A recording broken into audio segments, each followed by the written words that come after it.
Buenas tardes a todos, bienvenidos al Instituto Cervantes de Orán. Hoy, 28 de mayo de 2026, celebramos por primera vez en la ciudad de Orán, en el Instituto Cervantes de Orán, Belengeli 2026, la Semana Internacional de las Letras en Español. Es el festival o la semana literaria más importante que organiza el Instituto Cervantes, en este caso, por primera vez, como digo, en Orán.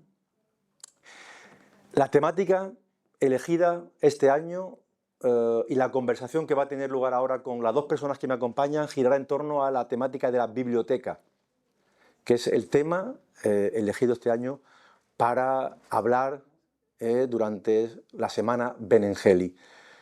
Y claro, Belengeli no hay mejor lugar que se celebre que en Argelia, entre otras cosas porque estamos hablando del personaje del Quijote, que escribió don Miguel de Cervantes, y el personaje no es otro que Sidi Ahmed de Belengeli, con lo cual tiene toda la razón del mundo que hoy organicemos este evento en Orán, en Argelia.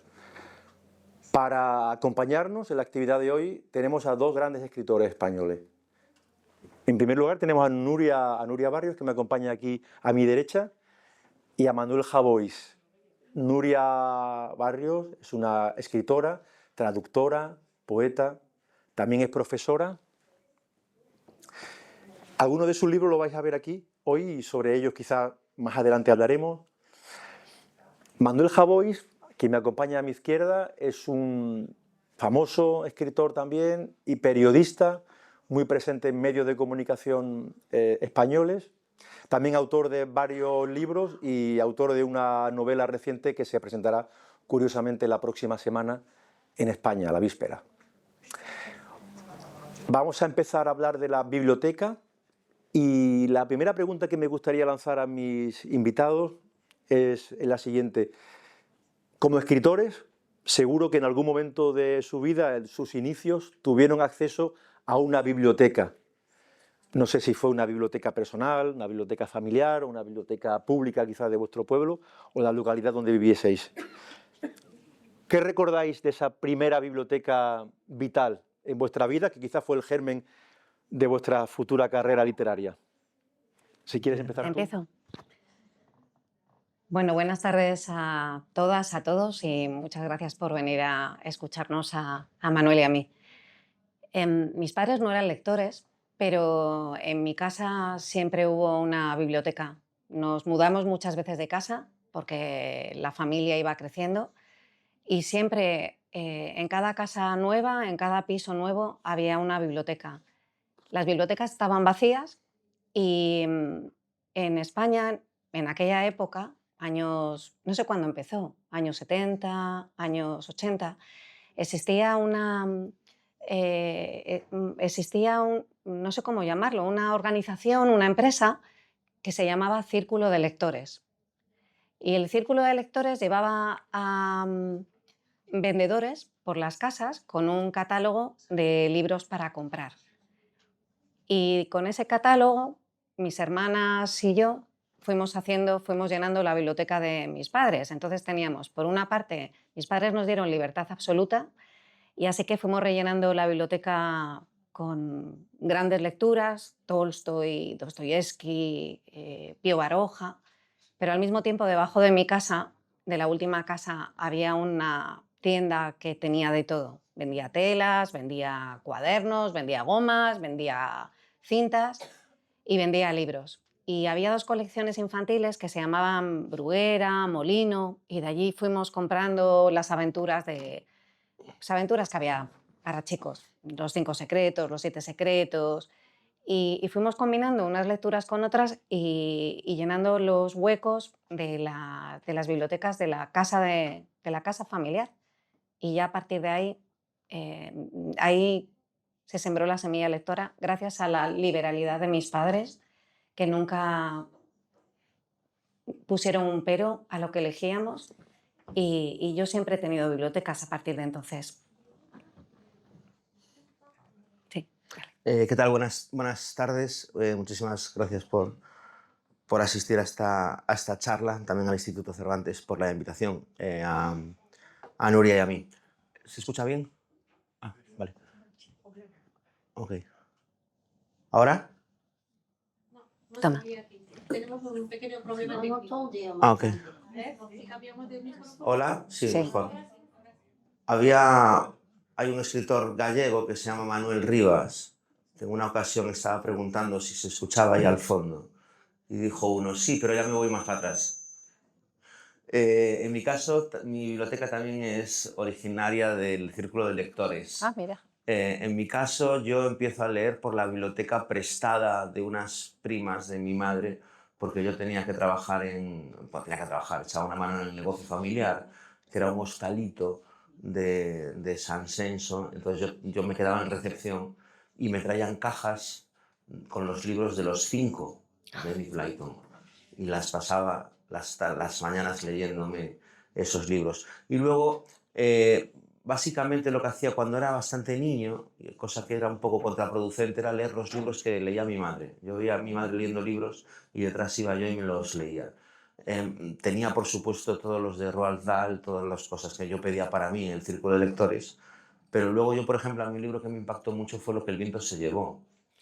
Y después cuando llegó Scarlett, la segunda parte, no sé, era adolescente. Y luego ya mis padres, cuando vieron que me gustaba leer, hicieron una cosa muy bonita, que fue comprar libros como más densos, colecciones de libros como más los rusos, una colección, por ejemplo, que traía como clásicos universales, El amante de Marguerite Duras, etc. Y yo a partir de ahí empecé a picotear esos libros. Primero picotearlos porque no los alcanzaba a entender. Luego leyéndolos sin entenderlos y finalmente ya cuando fui adulto leyéndolos, entendiéndolos más o menos bien. Esa biblioteca era una biblioteca muy desordenada, sin mucho sentido. Luego estaba la Larousse, gigante, a la que ibas a buscar los términos o por ejemplo, la batalla de Argel, ¿no? Bueno, ibas a mirar y te traían ahí la entrada y demás.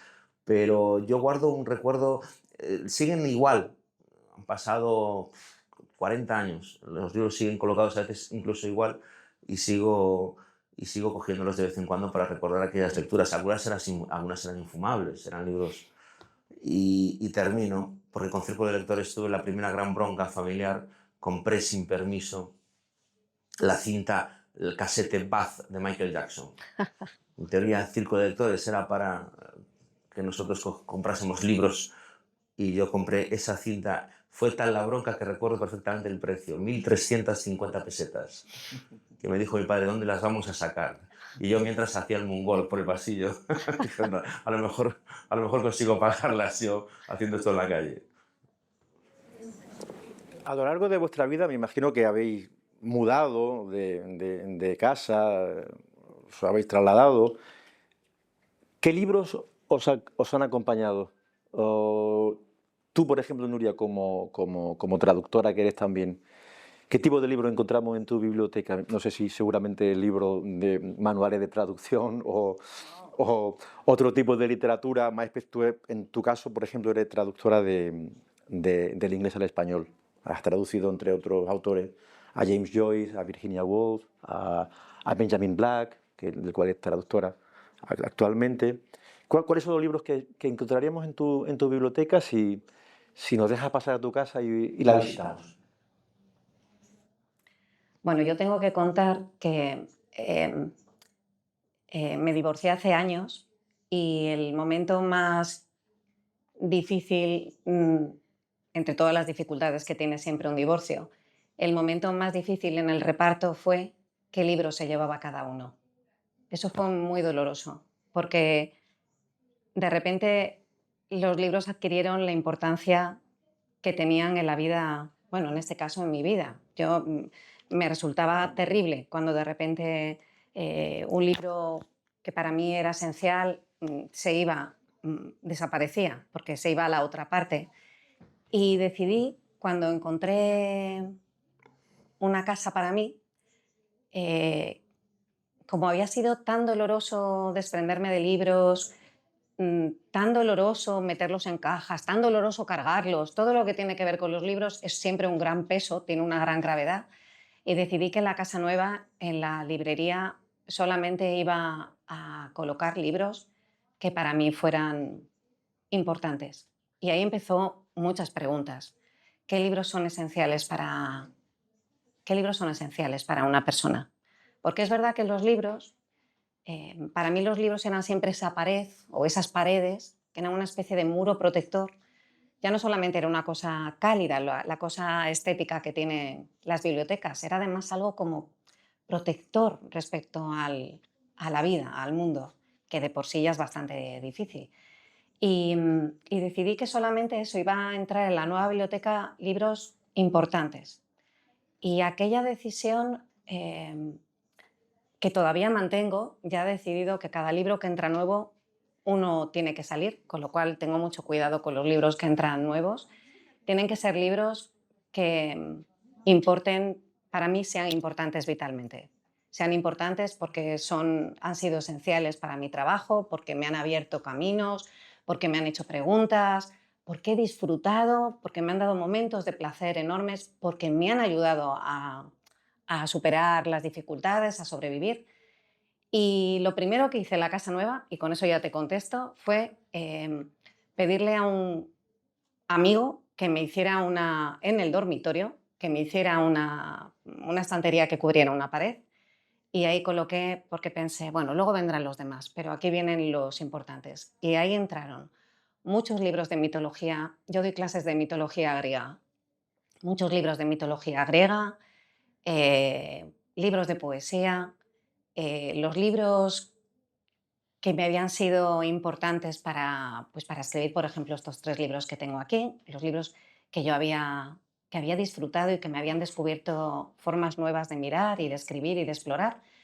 Y, y básicamente eso, creo que es una biblioteca que solo tiene sentido para mí y, y a mí me protege. Yo me voy por la noche a dormir, la tengo ahí en un lado y me hace sentir segura.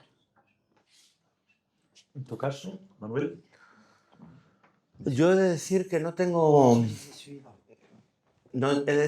mucha querencia por el libro como objeto físico después de haberla tenido hasta límites obsesivos, pero he perdido tantos, he prestado tantos que no se han devuelto, que al final no le he dado, yo creo que los 5, los 6, los 10 libros que más me han marcado y a los que más vuelvo no los tengo en casa. La historia general de las drogas de Antonio Escotado, por ejemplo, recuerdo además perfectamente a quién se lo dejé y hace cuánto, hace más de 20 años, no lo he vuelto a ver. El Gran Gatsby es el libro que más he leído en mi vida y el libro que probablemente lea cada 2 años. Lo compro, lo vuelvo a leer, lo presto, lo dejo algo por ahí. Los cuentos, estos grandes tomos que había de todos los cuentos reunidos de Francis Scott Fitzgerald, que publicó en su momento Alfaguara, me parece. La traducción de Cortázar de Edgar Allan Poe, de los cuentos. Esos libros que son mis libros, los libros que han construido mi biografía literaria, creo que no los tengo en casa. A veces los he buscado y no los encuentro. No le doy tampoco mucha importancia, pero he perdido demasiados. Y me ocurre con los libros como me ocurre, por ejemplo, con la galería de fotos del móvil o con los mensajes que guardamos en los archivos y demás, que a veces, ahora ya existe la nube, pero yo cuando perdía el teléfono móvil tenía un disgusto enorme. Durante 10 días he perdido conversaciones preciosas, fotos de viajes increíbles, y luego se me pasa. Y creo que Santiago Roncagliolo, el escritor peruano, tiene una frase que me gusta mucho y repito, que uno debe viajar en la vida con no más de 32 kilos de peso cuando hace mudanzas. Y Machado lo dijo mejor, ¿no? Ligero de equipaje. Y finalmente he asumido que lo importante es lo que uno recuerde, lo que tenga en la cabeza. En mi caso, que soy tan desastroso, porque si no, me encantaría tener los libros que cito, ¿no? Pero no los tengo y no me genera ninguna... Gastas más dinero. Ahora tengo capricho de leerme por 10ª vez el Gran Gatsby, pues me tendré que ir a una librería y comprar una traducción que me guste y leerlo, pero no le doy mucha importancia. Que conste que lo veníamos comentando por el camino, creo que las grandes lecturas y las lecturas que más se pegan, y hay estudios científicos que atestiguan eso, es cuando lees en papel. No es lo mismo que leer sobre pantalla, es como que la memoria retiene más, o como que... Y luego el hecho de tener el libro en el metro, el hecho de tener un libro en el avión, siempre genera como más seguridad. Estás con tu bebé, lo tienes aquí, ¿no? Lo agarras. Es algo completamente diferente a pasar la pantalla con el dedito, que es lo que generalmente hago para leer.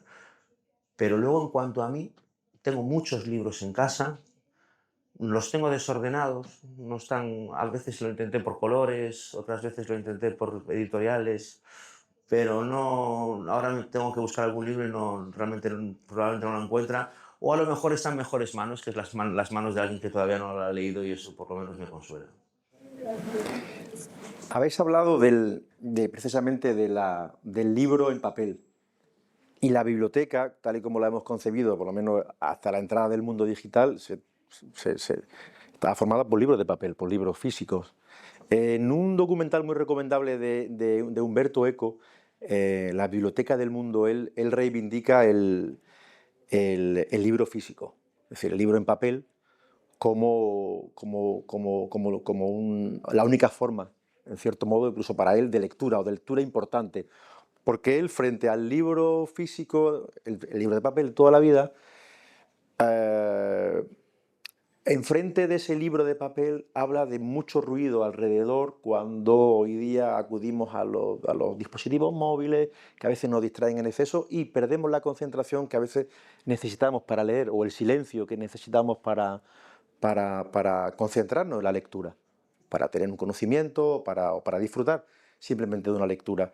¿El espacio de la biblioteca de vuestras casas es un lugar de recogimiento también, donde hay silencio y entráis para leer, o es simplemente un lugar para consulta de libros?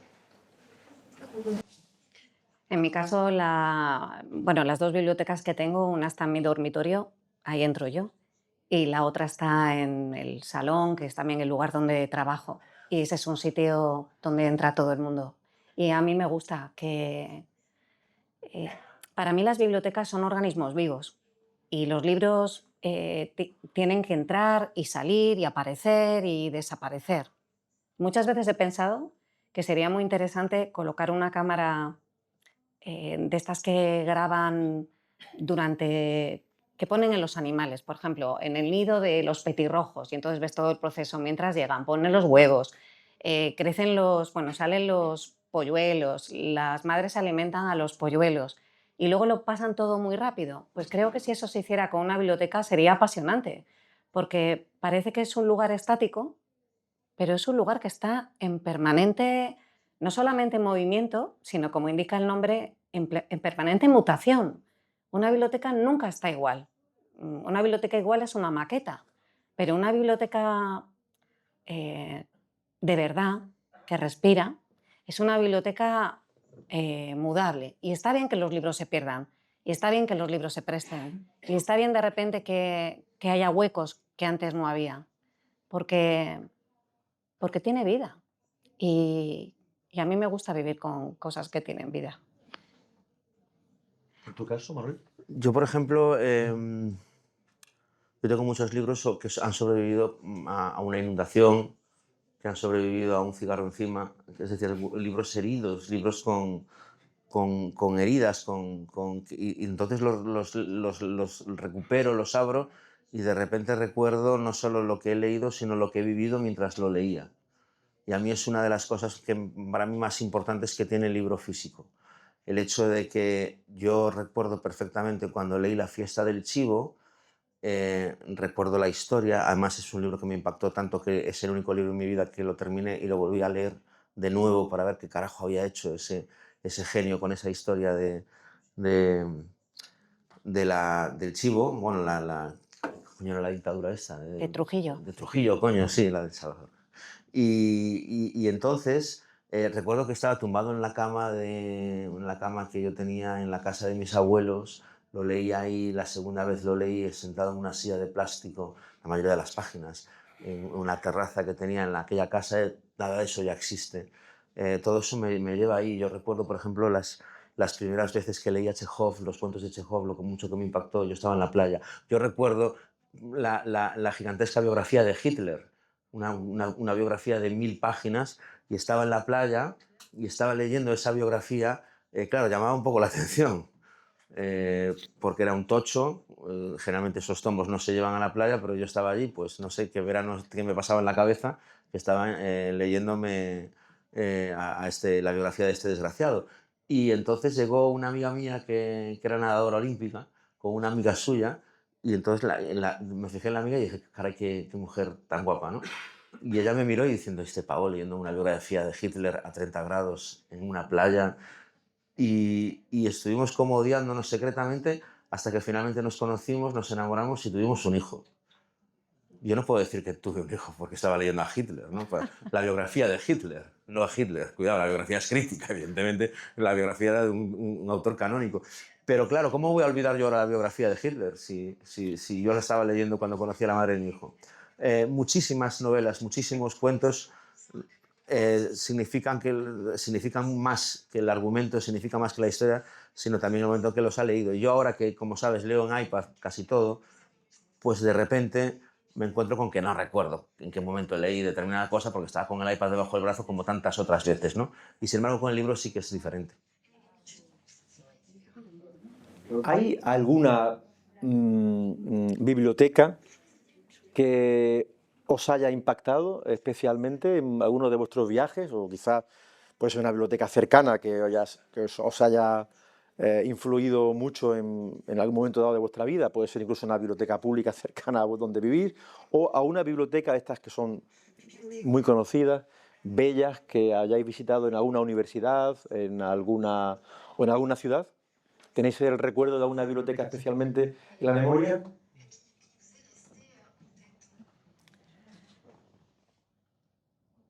Me imagino que como la mayor parte de las personas sí he visto bibliotecas muy hermosas, pero creo que la biblioteca que más me ha llamado la atención es una pila, una montaña de libros enorme que encontré en un pinar que hay al lado de mi casa.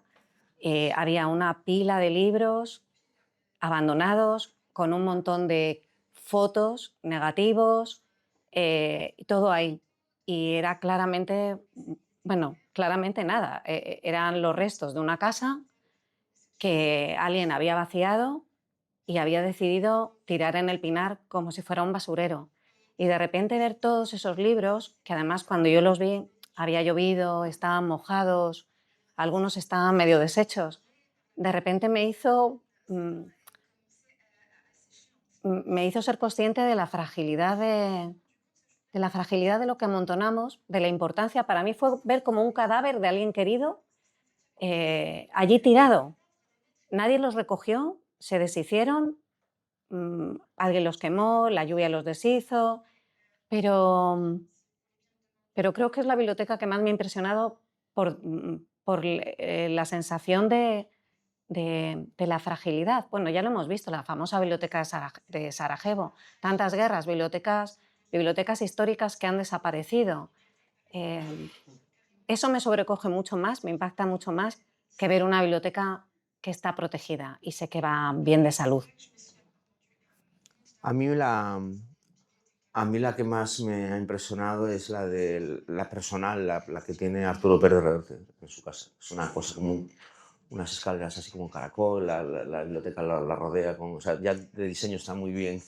Luego, evidentemente, es coleccionista y tiene ejemplares y tiene primeras ediciones de libros increíbles. Me impresionó mucho también la de la casa de Andrés Trapiello, que tuve que entrevistarlo también en su casa, y tiene una cantidad de libros increíble y son tipos además, bueno, pues que todo lo que yo he dicho de mi poquita querencia por el objeto físico y por el libro, y si lo pierdo, no, toda esta gente los tiene marcados, los tiene colocados, los tiene ordenados y sobre todo colecciona primeras ediciones y colecciona libros firmados por autores legendarios, ya fallecidos, es decir, y a mí me impresionaba muchísimo tener en las manos esos libros con las firmas de gente que ni sospecharías, ¿no? que pudiesen existir todavía esos libros, ¿no? Yo no sé si Arturo además puja o mira en internet, es decir, hay gente, caramba, que tiene esa fantástica filia y el dinero para poder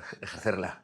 Pero sí, la biblioteca yo recuerdo la primera vez que vi la biblioteca de Reverte me impresionó muchísimo, porque tiene todas sus pasiones, esas que se traslucen en sus libros, en sus artículos, están allí ejemplificadas en libros, y es una torre maravillosa. Circular la he enseñado en alguna ocasión, me parece que en algún periódico, Creo que sí. Es, caramba, dices, qué pena, ¿no? No haber, si tuviese 20 años menos o 30 y ir coleccionando poco a poco o ir acumulando poco a poco los libros que han pasado por tu vida, pero generalmente muchísimos libros que han pasado por mi vida han salido como han entrado. Y hasta los 32 kilos de Roncaglio lo estaré así. Las bibliotecas son lugares de memoria. Si uniésemos la biblioteca de toda la historia y de todo el mundo, todas las personas, crearíamos un gran lugar de memoria, la memoria de todo el mundo que contienen esas bibliotecas. Si algún día desaparecen las bibliotecas, si algún día desaparece el libro físico, si imaginamos que un día desaparece el libro físico y solo tuviésemos los libros digitales o vaporosos en la nube, ¿desaparecería? ¿Creéis que podría desaparecer la memoria quizá algún día de las personas, de la humanidad? Es decir, el libro tal y como el libro que se acumula dentro de una biblioteca acumula también la forma de ser de la persona que lo acumula, una vida, una memoria compartida seguramente también. Todo eso unido crearía una gran memoria universal. Si eso desapareciera, estaríamos ante un gran vacío. ¿Cómo veis el mundo en el que avanzamos ahora, donde se imponen más quizás lo digital que lo físico? ¿Qué tipo de bibliotecas tendríamos en el futuro? En el futuro yo no voy a estar. Así que solo puedo hablar de lo que pasaría en este presente, en donde efectivamente la presencia de la lectura digital tiene cada vez tiene un impacto, una relevancia mayor. Yo creo que van a convivir. Convivirá el libro físico. Cuando apareció el libro digital, ya se habló de la muerte del libro físico, y no ha muerto. Y el libro físico tiene muy buena salud. Y creo que hay cosas, hay formas de hacer del ser humano que persisten porque son necesarias. Creo que lo físico, hay en lo físico algo primario, apela a algo primario del ser humano, el papel, el tacto, la forma de leer, el olor que necesitamos. Entonces yo creo que van a convivir, creo que el papel no desaparecerá, los libros en papel no desaparecerán y la memoria, bueno, claro, tú decías, desaparecerá, mutará la memoria. La memoria mutará, porque realmente los libros lo que hacen es leer el mundo de formas muy distintas. Ya no solamente cada libro lee el mundo de una forma diferente, es que las traducciones de ese libro, ya entro en lo de la traducción de La Divina Comedia al español es una forma ligeramente distinta de contar la Divina Comedia. Y si la Divina Comedia ha sido traducida al español 100 veces, porque las traducciones se van renovando, son 100 aproximaciones distintas a la forma de leer en español la Divina Comedia. Entonces, ¿qué es la memoria humana? Algo muy difícil de aprender. Es algo polimorfo que tiene valor precisamente por su plasticidad, por su mutabilidad, y no creo que pueda prescindir del alimento en papel. A mí me parece importante que el conocimiento se tenga, pero también se puede ver. Es decir, saber de dónde viene nuestro conocimiento y sobre todo las generaciones que nos sucedan, que tengan las mismas herramientas que hemos tenido nosotros para tener ese conocimiento, más allá de que puedan ser en físico o en digital. Siempre va a ser preferible el físico por una razón muy sencilla. No tenemos que estar pendientes de que se nos acabe la batería. No tenemos que estar pendientes de si hay un enchufe de corriente. No tenemos que estar pendientes de si se produce un apagón, algo de lo que en España, por desgracia, ya sabemos. Y esto es una solución no solo a corto plazo, sino a largo plazo. Y esto se ha heredado durante siglos. Los papeles se han heredado durante siglos y se van a seguir heredando durante siglos porque no sabemos qué va a ocurrir con la tecnología. Soy un firme defensor de la tecnología, nos ha arreglado la vida, nos la ha mejorado, ha democratizado el conocimiento de una forma absolutamente insólita, pero jamás, jamás, jamás podrá reemplazar a lo que viene desde el inicio de casi de los tiempos, ¿no? de la palabra escrita, de la palabra escrita en papel del objeto que se va heredando de una generación a otra, porque es un lugar que consultar, un lugar que no se puede hackear, ¿no? Por lo menos que no se puede hackear de forma evidente sin que nos demos cuenta. Nuria, tú como eres traductora, me imagino que en tu biblioteca hay una cantidad de libros importantes que no están escritos en español, en castellano, o sea que hay de diferentes idiomas. ¿Qué porcentaje de libros de tu biblioteca son Extranjeros, extranjeros? No sabría calcularlo. Hay bastantes, porque soy una firme defensora de que si puedes leer una obra en su versión original, en la lengua en que fue escrita, pues tienes que hacerlo.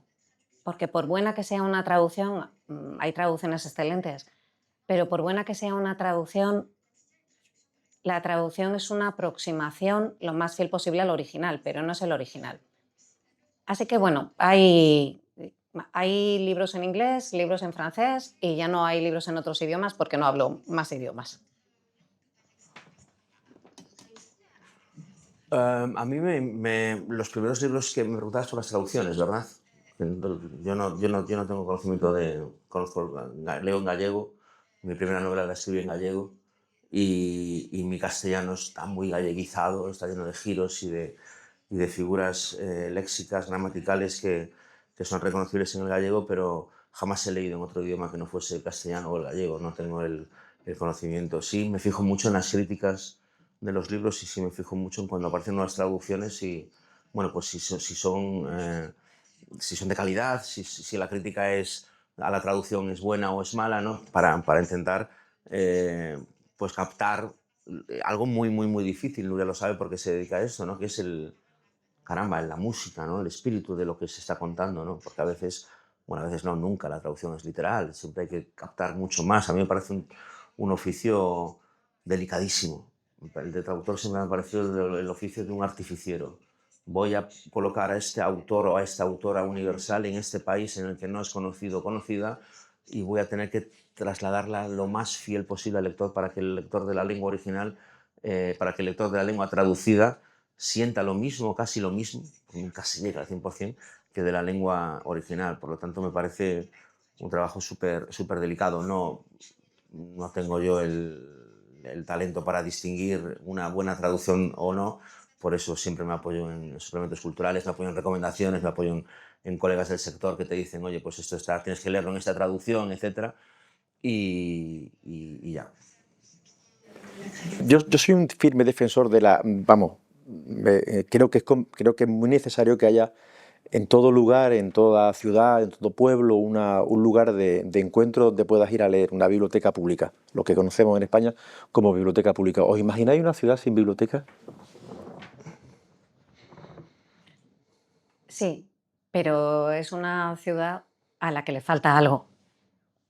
A mí me encantan las bibliotecas, creo que son espacios, son como las iglesias, en cierta forma. Entras ya en un espacio donde se te pide silencio, concentrarte, no distraerte, no puedes estar hablando por el móvil y el tiempo marcha dentro de las bibliotecas, el tiempo va de otra manera distinta, no voy a decir más rápido ni más lento, pero tiene otro ritmo y ese ritmo es muy sano, alarga la vida.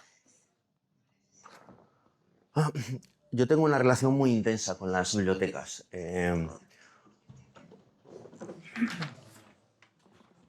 Yo tengo una relación muy intensa con las bibliotecas. Yo cuando empiezo es que nos ha llegado una nota.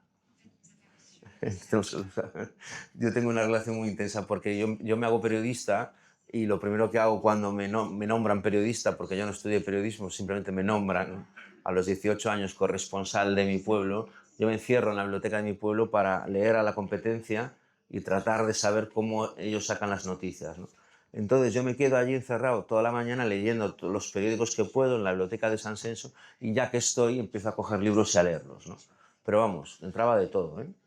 Pues entraba yo, Jimmy, mi vida entre los Franco, de Jimmy Jiménez Arnau, que es un libro que a mí me gustó muchísimo en su momento, y pasaba allí, bueno, en los cómics, etc. Pero luego yo me encierro, yo me autoexilio en la Biblioteca Municipal de Pontevedra, porque yo les digo a mis padres que sigo estudiando la carrera, pero no la estoy estudiando ya, y entonces para que no me encuentren, me encierro en el único lugar en el que no me van a ir a buscar, que es en la biblioteca. Y entonces paso allí todas las mañanas durante su horario laboral escondido. Estaba escondido allí, leía los periódicos y de repente un día miro a los lados y digo, pues me tendré que poner a leer todo lo que hay aquí, ¿no? Y estuve un año entero leyendo muchísimos libros. Nunca he vuelto a leer tanto. Yo era como un autosecuestro, es un autosecuestro maravilloso, porque estaba allí que no podía ni salir a nada, porque si me veían, yo les tenía mucho respeto a mis padres. Les desobedecía, pero no era una cosa de... Y yo estaba fingiendo que estudiaba, y yo estaba fingiendo que aprobaba.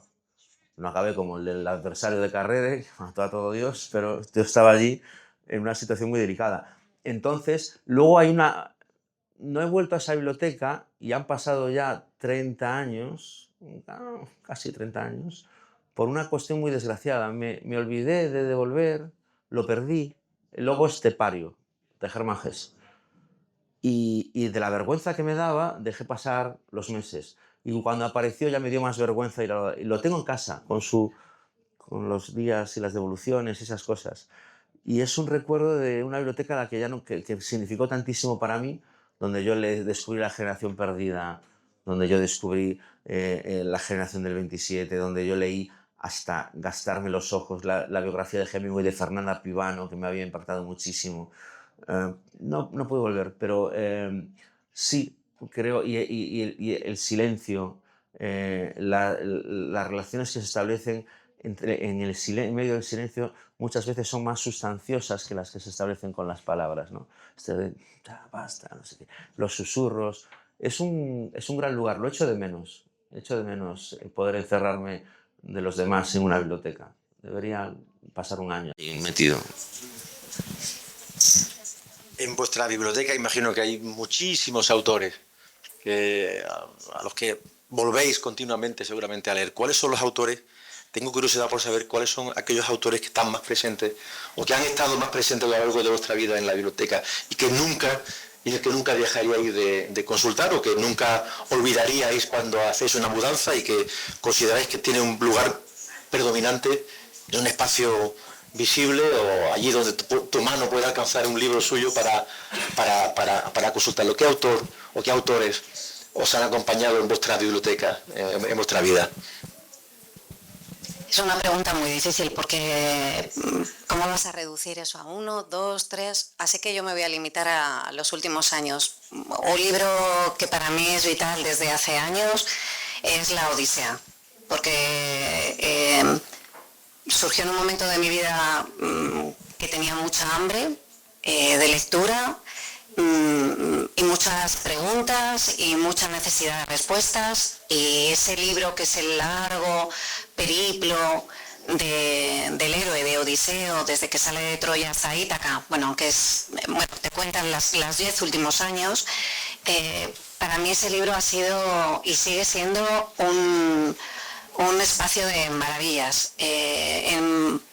Doy un taller sobre la Odisea y tengo un grupo de 17 personas que son adultos. Entonces hay abogados, publicistas, economistas, periodistas, funcionarios, hay de todo. Y cada uno, cuando empezamos la travesía juntos, que veníamos de muchos años hablando de mitología griega, cuando empezamos con la Odisea, hay muchas traducciones al español de la Odisea.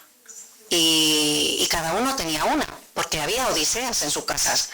Entonces les propuse que trajeran cada uno sus ediciones y las íbamos para comparar las lecturas. Entonces, voy a decir unas cuantas, ¿no? Estaba la traducción de García Gual, la traducción de Pavón, la traducción de Saella, muchas. Y curiosamente, cada uno ha conservado la suya.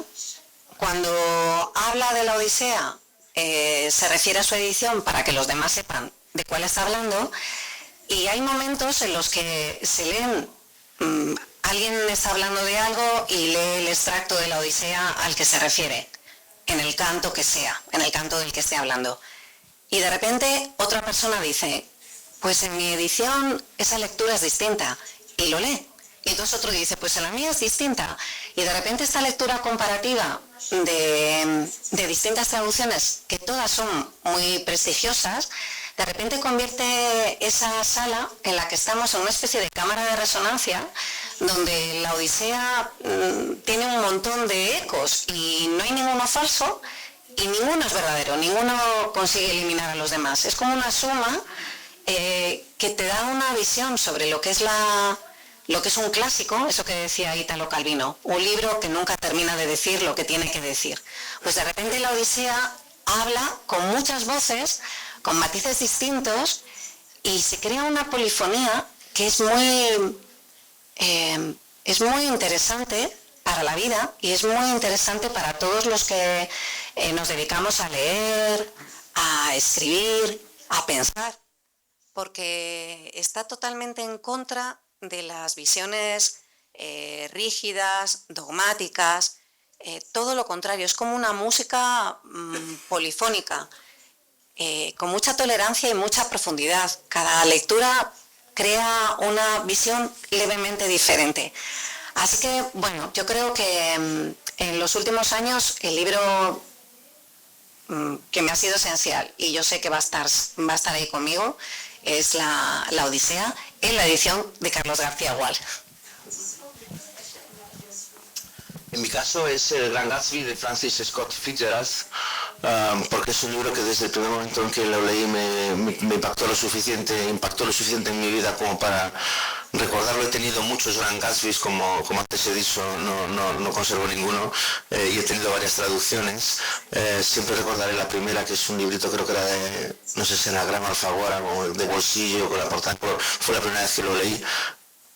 Cuando sientas deseos de criticar a alguien, piensa que no todo el mundo ha tenido las mismas oportunidades que tú has tenido. Esa es la primera frase que le dice el padre de Nick Carraway a Nick Carraway, que es el narrador de la novela. ¿Y por qué me gusta tanto? Porque Gatsby es un criminal que hace su fortuna fuera de la ley, genera un imperio, levanta una mansión y organiza unas fiestas fastuosas, y todo eso lo hace solamente por el corazón de una mujer, solamente entre comillas. No creo que no hay nada más importante el corazón de una persona armada, y creo que no hay mejor manera de justificar algo, por ejemplo, esta fortuna ilegal, que hacerlo simplemente por poder reconquistar a una joven caprichosa y egoísta que lo dejó porque no tenía suficiente dinero por otro joven caprichoso y egoísta, que era Tom Buchanan.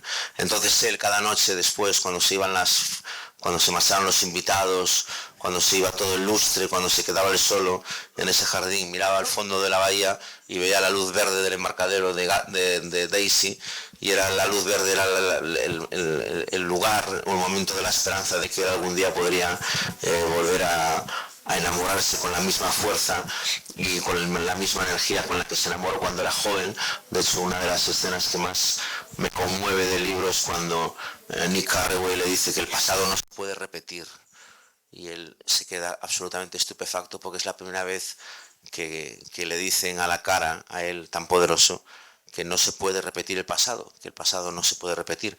Yo cuando era pequeño grababa las retransmisiones de los partidos de fútbol para recuperar la sensación del gol con el locutor, ¿no?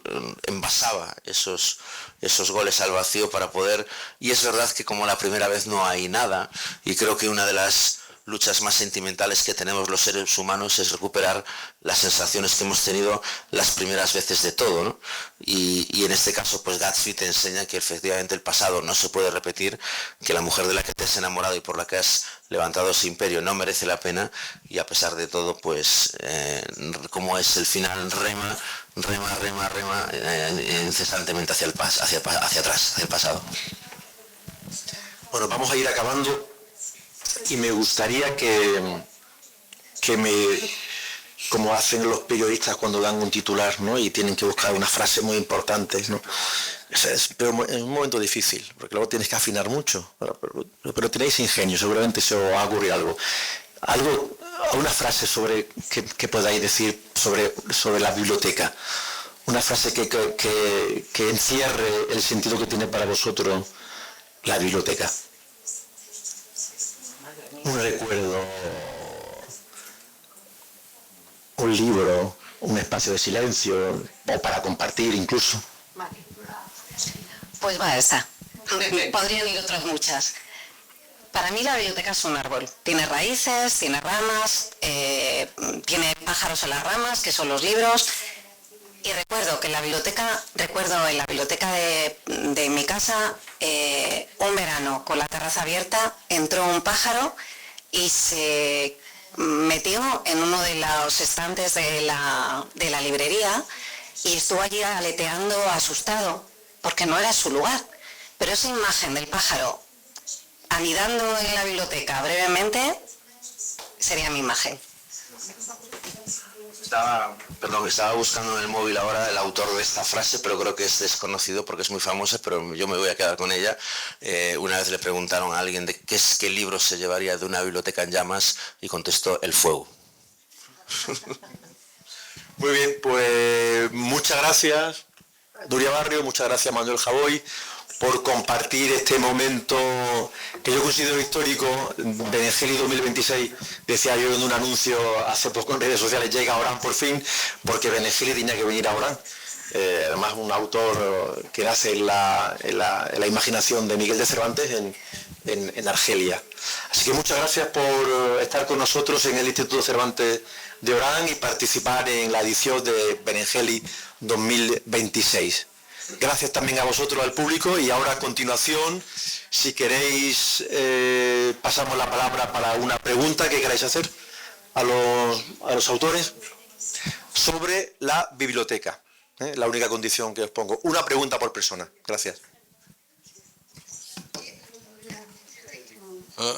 Buenas tardes a todos y todas. Me gustaría agradecer al Instituto Cervantes para la organización de esta conferencia. Agradezco también a los autores y profesores por animar esta conferencia, este encuentro cultural muy importante. Mi pregunta es, ¿es seguro que la biblioteca juega un papel muy importante para la preservación de la memoria colectiva e histórica y la promoción de la cultura? Con el cambio de los medios de comunicación y de la información, ¿cuál será el futuro de la biblioteca en el futuro? Y sabemos que hay ahora la creación de biblioteca virtual. ¿Qué será el futuro y qué será el futuro en tant que encuentro social? La biblioteca en tant que lugar societal. Muchas gracias. Bueno, yo quiero recordar que uno de los grandes bestsellers de los últimos años, una gran sorpresa con un éxito extraordinario, ha sido El infinito en un junco, de Irene Vallejo, que es un libro que trata sobre los libros, cómo nacen los libros, la pasión por los libros. Realmente este libro arrancó durante la pandemia en el 2020 y desde entonces su éxito no ha hecho más que crecer y crecer, traducciones en todos los idiomas. Que eso ocurra creo que es un síntoma de la buena salud que tienen los libros y las bibliotecas, que son las casas de los libros. A mí me parece que si hemos conseguido a duras penas en algunas ocasiones conservar museos, conservar arte de una forma tan insólita en ocasiones por las grandes destrucciones que hemos padecido y hemos provocado los seres humanos, desde luego también creo que las bibliotecas van a sobrevivir y van a ser lugares, además, no solo de culto, como empiezan a serlo, sino también con una gran práctica y como un gran generador de comunidad. Es una cosa que yo observo mucho cuando voy a presentar los libros a lugares que están fuera de las grandes capitales, que están lejos de las grandes capitales. Hay mucha gente que se reúne en torno a una biblioteca, en las que hay clubes de lectura, en la que los estudiantes que han ido a estudiar o que estudian allí durante algunas horas del día estrechan lazos. Yo creo que las bibliotecas no solo tienen que ser depositarias de libros o lugares de préstamos de libros, que no lo son desde luego, sino lugares que proyecten una serie de actividades como lo hacen actualmente y que generen comunidad y que fortifiquen lazos de comunidad.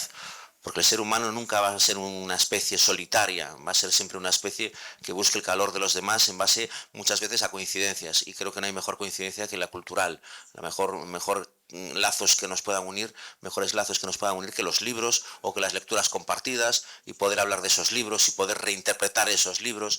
En ese sentido, las bibliotecas son para mí lugares absolutamente fundamentales.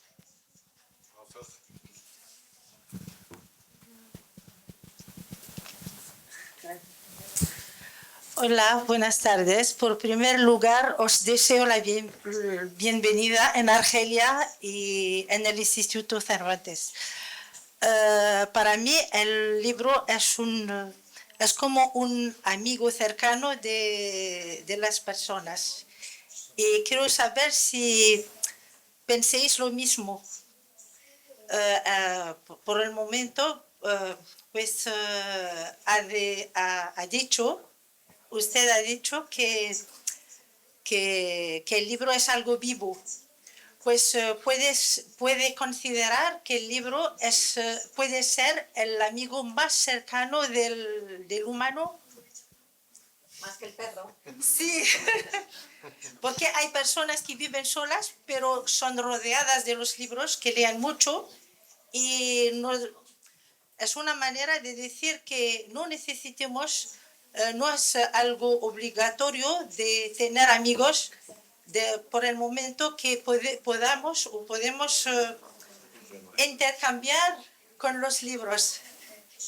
No sé si Sí. la idea... Sí. Yo siempre imagino los libros como una voz, como voces.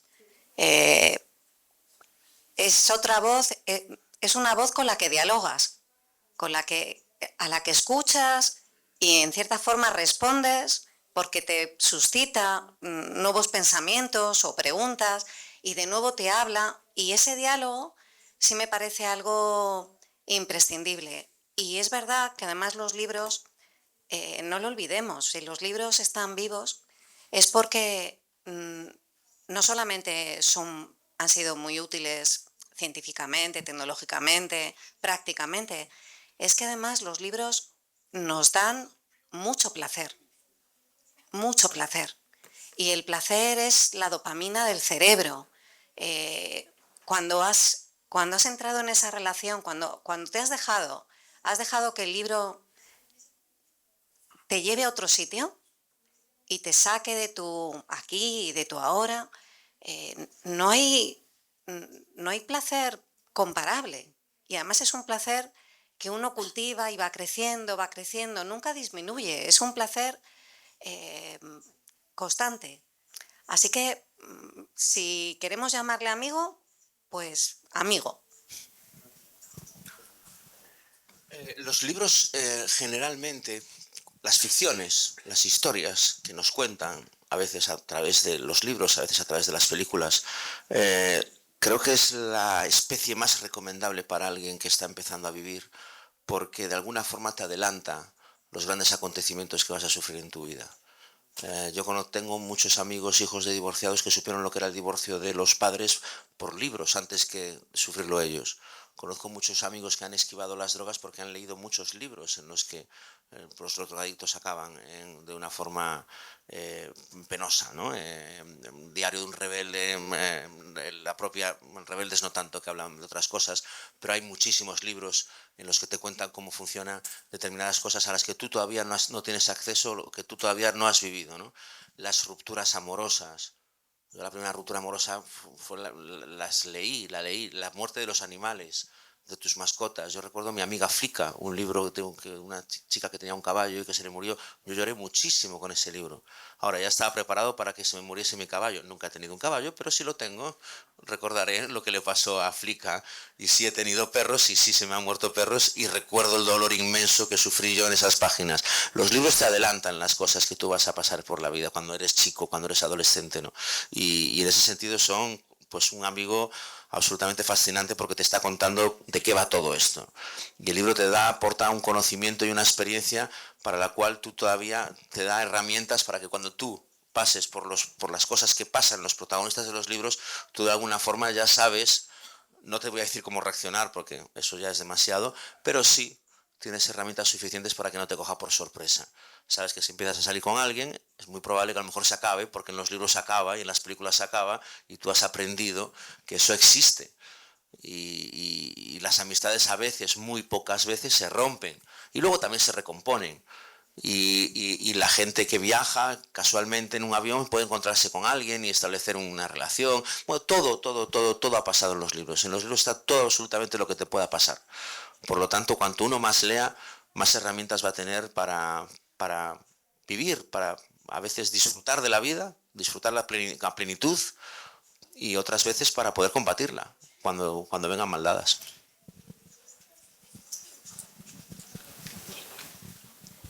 Solo quería recordar, creo que era de Quevedo, ahora no, si alguien me lo puede confirmar, pero está esta frase Maravillosa, que es: escucho con los ojos las voces de los muertos.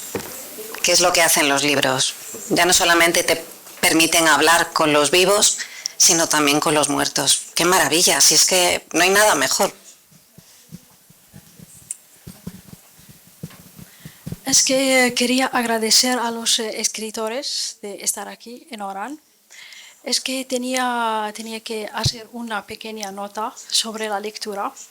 Es que para mí el libro es como un ser humano sin alma. Y las personas que no leen, es que les falta mucho. Para mí es un gran placer de leer. Y tenía una pregunta para los escritores que es un poco personal. Es que ¿cuál era su motivo para escribir y cuál es su objetivo al final? Es todo. Bueno, no sé quién quiere responder primero. La gran pregunta, digo.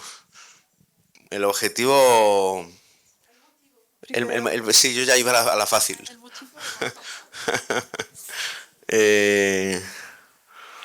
Hay cierta vanidad. Hablo por mí, cada uno escribe por las razones que sean. En mi caso hay cierta vanidad y sobre todo la absoluta certeza de que es lo único que no se me da mal. Es algo que hago con facilidad. Yo no voy a decir si lo hago bien o mal. Mal creo que no lo hago porque me dedico a esto y no es fácil, pero lo que sí sé seguro es que lo hago fácil. Escribo con cierta facilidad. Y a mí me llena le ha dado un sentido a mi vida escribir. Soy cosas más importantes que escritor. Soy padre. Tengo una familia, tengo unos amigos, pero todo eso, que podemos tenerlos todos, tendría mucho menos sentido si yo no escribiese. A mí escribir me da un sentido de pertenencia sobre mí mismo, porque soy una persona que no tiene estudios, que no tenía una vocación clara, que a los 19 años dejé de estudiar y no trabajaba, esto que se llama nini, ¿no? Estuve un año viéndolas venir sin hacer nada y preguntándome las preguntas que uno se hace, ¿no? Que es ¿qué hago yo aquí? qué objetivo tiene mi presencia en este mundo, porque no te voy a decir por qué no desaparezco, que no llegué a esos extremos, pero era como un nihilismo muy grande. Y cuando empiezo a escribir, me empiezo a completar y empiezo a tener sentido yo. Y después el hecho de empezar a tener lectores como que completa esa función. ¿Escribiría sin lectores? Sí, pero con la ambición de tenerlos. Si a mí me dices no vas a tenerlos nunca, no escribiría. Yo ya he escrito con poquísimos lectores, ¿no? Pero escribía pensando voy a tener más, quiero llegar a más gente. Eso le ha dado mucho sentido a mi vida. Y el objetivo es un poco el mismo. El objetivo es, una vez, hay ciertas cosas que si las pruebas solo quieres repetirlas. Entonces yo he pasado por todas las fases. He sido un periodista de un periódico muy pequeñito, el Diario de Pontevedra, con una repercusión pues, local. Luego he sido periodista en diarios nacionales, con repercusión un poco más grande. Y después a los 39, bueno, iba escribiendo libros que tenían un cierto número de lectores, pero luego de repente con 39 años yo publico esta novela que está por aquí, que es Mala Herba, que tiene como muchos lectores, y de repente yo descubro pues el calor o el cariño de mucha gente. Uno que te viene a la caseta de la feria del libro con un perro al que le ha llamado el nombre del protagonista del libro. Otro que en un sitio te dice que por ese libro conoció en un club de lectura a no sé quién. Y ese tipo de cosas, de repente, por eso digo la vanidad, también hay mucho de eso, ¿no? De decir, jo, qué guay. Pero el objetivo es que eso no deje de ocurrir. Que puede dejar de ocurrir. Puedo escribir una novela mucho mejor que Mala Herba y que la lea mucha menos gente. Estoy convencido de que la calidad en muchísimos aspectos de la vida y en la literatura más no tiene que ir en comunión con el público. O sea, he leído obras maestras que no han tenido lectores y he leído truños que tienen millones de lectores. Eso no tiene nada que ver. Pero en mi caso, por ejemplo, me gusta que lo que yo escribo a solas, a veces con un proceso un poco tortuoso porque hay que encerrarse, hay que darle muchas vueltas a la cabeza, que de repente tenga respuesta. Que haya al otro lado, cuando tiras la botella, que de repente te la devuelvan varias manos, ¿no? Y por eso voy a seguir escribiendo. Yo soy genuinamente periodista. Es mi oficio, mi profesión. Podría no hacer esto, pero tengo que hacerlo ya, porque he encontrado que le da un sentido más completo a mi vida y acabo un libro y solo tengo ganas de escribir el siguiente. Y eso además, ya en otro orden de cosas, supone que tengo menos tiempo libre y a mí el tiempo libre me deprime.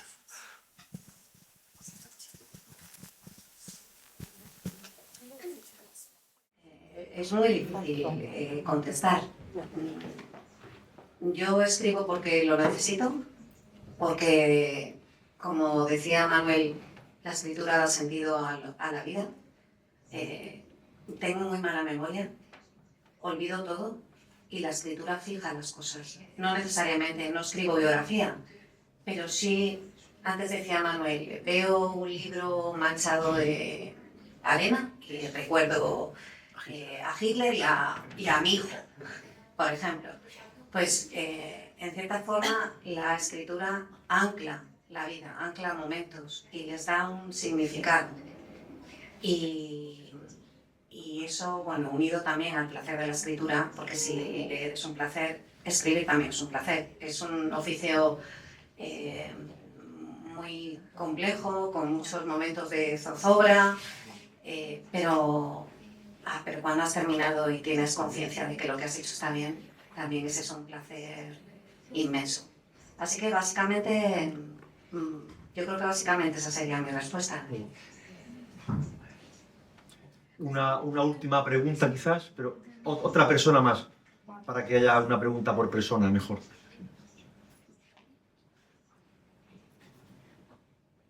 Buenas tardes. Más bien es una reflexión.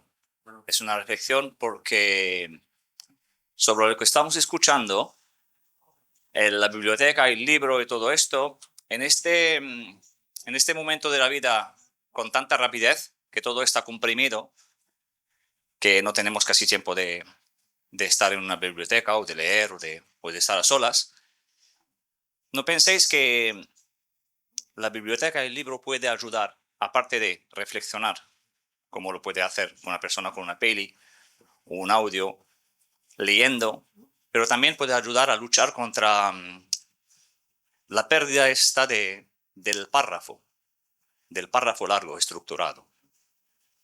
Porque estamos en un momento en que todo el mundo escribe frases cortadas, con palabras cortadas, que casi la palabra se pierde. Y eso de incitar a la gente a que vayan a bibliotecas, a que lean libros, a que vean esa palabra, ese párrafo, puede hacer que luchemos entre todos a que la gente siga escribiendo. Porque hace 7 siglos, antes de la imprenta, la gente no tenía acceso a la escritura. Gracias a Dios tenemos esta suerte y que ahora yo personalmente estoy viendo que con esta rapidez se está perdiendo. Y la biblioteca y los libros pueden ayudar a que la palabra siga manteniéndose y sobre todo a que la gente siga pensando. No sé si estaréis de acuerdo conmigo o no. Sin duda, de acuerdo con todo. Es que no puedo añadir más. Igual firmo. Yo creo que además me ha gustado mucho que hagas referencia al párrafo largo. Entiendo que también párrafos con subordinadas, frases con cierta complejidad, frases incluso sujetas a diversas interpretaciones, según ayer lo explicabas muy bien con la traducción, porque cuando leemos algo complejo estamos más capacitados para pensar de forma más compleja. Cuando las frases son muy sencillas y las palabras son muy básicas y realmente nuestro pensamiento muchas veces se esquematiza. Un ejemplo de esto ha sido Twitter, por ejemplo, ¿no? Y el efecto de Twitter en la política, ¿no? Frasecita pum pum, lemas que son siempre extremadamente populistas, extremadamente tramposos, y la gente empieza a pensar en blanco y en negro y no encuentra una zona de grises y no tiene forma de cambiar de opinión porque se le está enseñando a leer de una forma muy esquemática, muy sencilla, con frases que son golpeos, y no se le está enseñando la sinuosidad que tiene el pensamiento y que a veces se refleja, puede no reflejarse en las frases y en los párrafos. Muy bien, pues damos por finalizada entonces la primera edición argelina de Berengeli 2026, agradeciendo de nuevo la presencia de nuestros 2 invitados, de Nuria Barrio y de Manuel Javoy. Muchas gracias a vosotros por vuestra asistencia y participar hoy en este encuentro. Gracias a todos. Buenas tardes.